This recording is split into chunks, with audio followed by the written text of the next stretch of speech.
Good morning, Michael Walsh and Roger Norgal here at Norwal Farm. It's Sunday, January the 12th, and we're supposed to get some snow today. I don't think as much as what they were forecasting, but about a week from now it's supposed to get really cold. And then when we're due for lambs, it's supposed to be really, really cold. So anyway, this video, there's some information from earlier in the week. We had a ewe that had a prolapsed vulva, and that occurs sometimes in late pregnancy, usually about 2 weeks before lambing. And we tried a couple of different techniques on her. The first one, they make a spoon, which you'll see in the video. And then that didn't work, so I have to credit Sheep School channel on YouTube. It's a farmer in Ireland. He has this technique that he learned from a vet over there. And this is the ewe here now. You fashion a truss out of rope. And Roger and I did that last night because the spoon, she kept pushing it out. And she was just exhausted from pushing all day. She was panting. You can see she's breathing normally now. Ate today. She'd eaten pretty much all along, but yesterday I was just really concerned. And so this is another reason to leave tails on your sheep. Some of these show sheep, they have no tail at all. And you see that rope comes down her back, and there's a knot right above the tail base.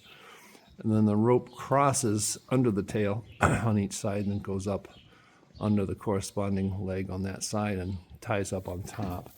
I'll put a link in here on David's channel for that video because he explains it really well. But when we got done with her last night, she couldn't even stand up to begin with. She was just exhausted. But she's acting normal today, and so she's one of the first ones due to lamb. She's due on the 23rd.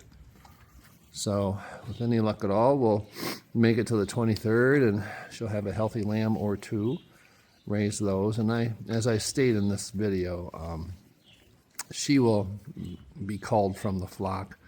She did not breed as a ewe lamb, which isn't unusual, but that's kind of maybe a half strike against her. But then the prolapsed vulva, that is a definite reason to cull because they tend to repeat that, and we won't save any of her offsprings any ewes because sometimes it tends to be inherited too. But much more encouraged today. Last night I didn't know. She was just flat out exhausted, but she's breathing normally today. Her respiratory rate, I don't know if you can see her sides moving in and out there. Let me see. I'll zoom in a bit.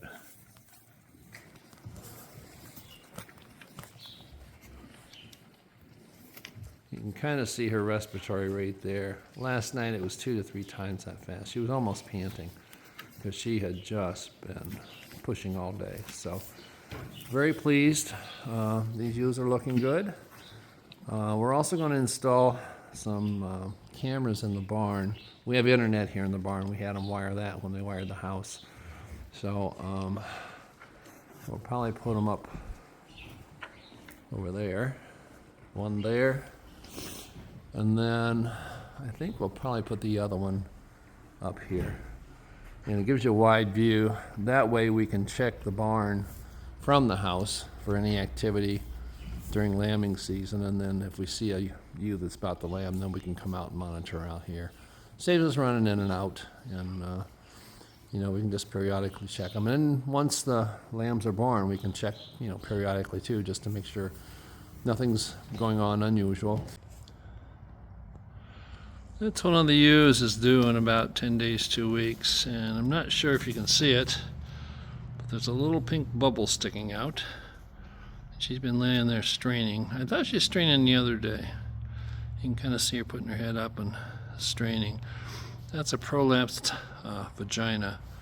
So we're going to put a spoon in her, and she'll be able to wear that, and hopefully that'll stop. This is a prolapsed spoon.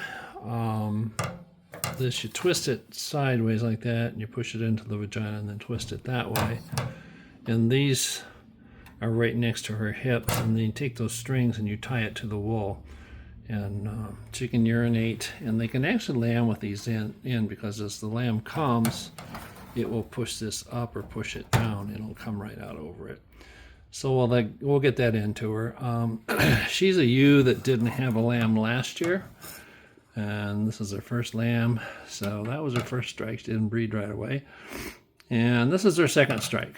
So she's going to be on the call list. She'll go to market after she races this lamb, because it tends to be inherited too, and we don't want her to keep any daughters out of her.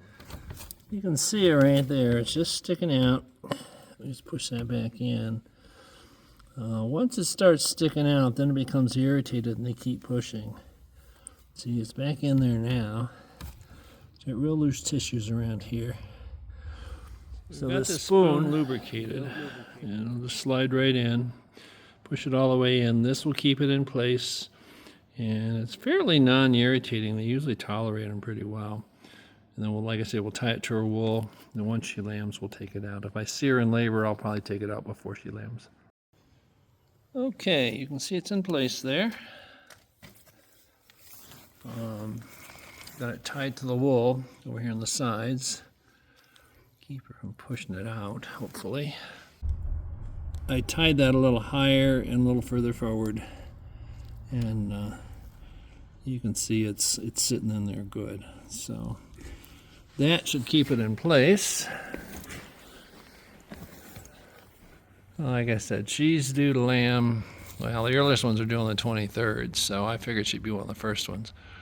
So hopefully this settles things down, because once they start to push, then it gets irritated and they push more and more, and it's just a vicious cycle.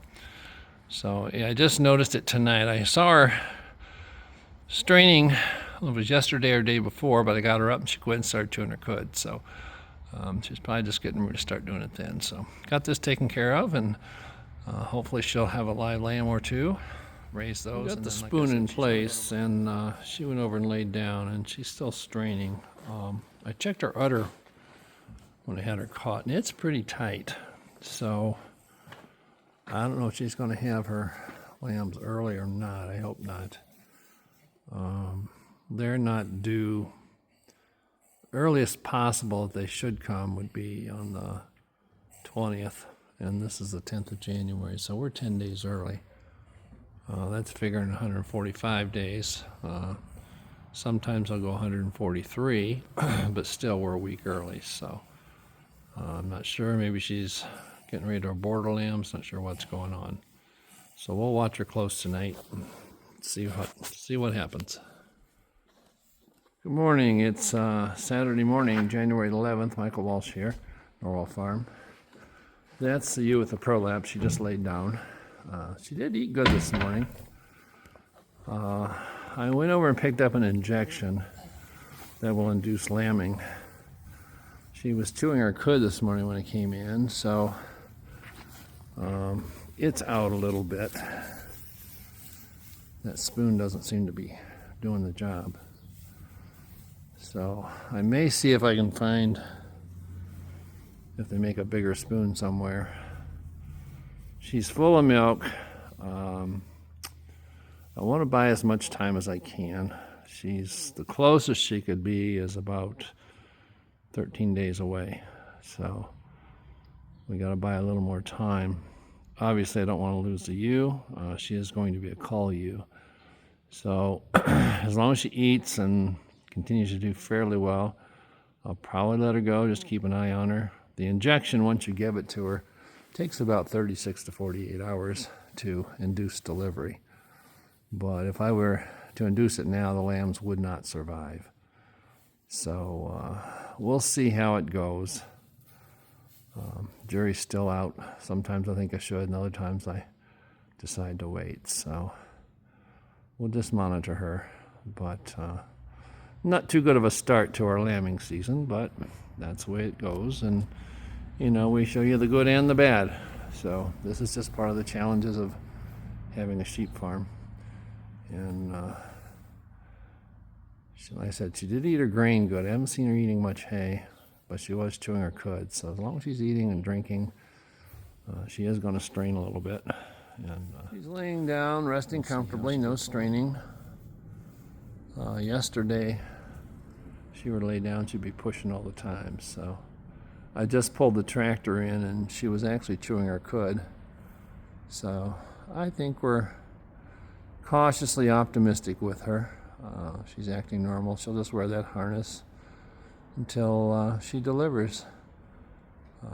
So I'm glad I saw that on YouTube and was able to utilize that technique, because it's difficult to manage vaginal prolapses in ewes. You feed them all year and breed them and get them right up 2 weeks before lambing, and then they prolapse, and a lot of farmers just send them to market and take a huge loss on them. So glad I came across that, and thanks again to the Sheep School in Ireland, the YouTube channel in Ireland, for showing me that technique.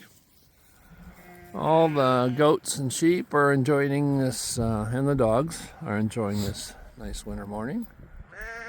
Gonna get the does, they're green here, and then the ewe lambs over there. Does are due about 5 weeks. You can see we're getting some good sized bellies on them. Last year we had 6 sets of triplets, and I'm hopeful we don't have that many this year. It's just we had 6 bottle babies, and that was a lot of extra work and expense. So hopefully we just have twins. That would be nice. But they're looking good, and they're going to go up in the barn probably about a month from now. Take them up about 2 weeks before. We'll probably still have some of the sheep up there, and the problem with taking them up and having the goats in there, the goats are bullies, so we'll probably have to split the barn up there. One section for the goats and one for the ewes and lambs. But everything's looking good down here. Ewe lambs are doing well. Rams and the billies over there, so they're nice and happy. There's Idle. He's enjoying being out, being the boss out here. He's doing pretty good. So both the dogs are doing fine. Not chasing the sheep anymore. They're still wearing their dangle boards, and you can see that doesn't bother them. Just slows them down, and they're happy. Right, Callum? You go, boy? That's him wagging his tail. There's Dylan. So everything's looking good. Well, there's Dylan in his feeding station, and he's still wearing a dangle board. But he can obviously get in there and eat, and they're doing good. Callum's over here. He was just trotting around a little bit ago.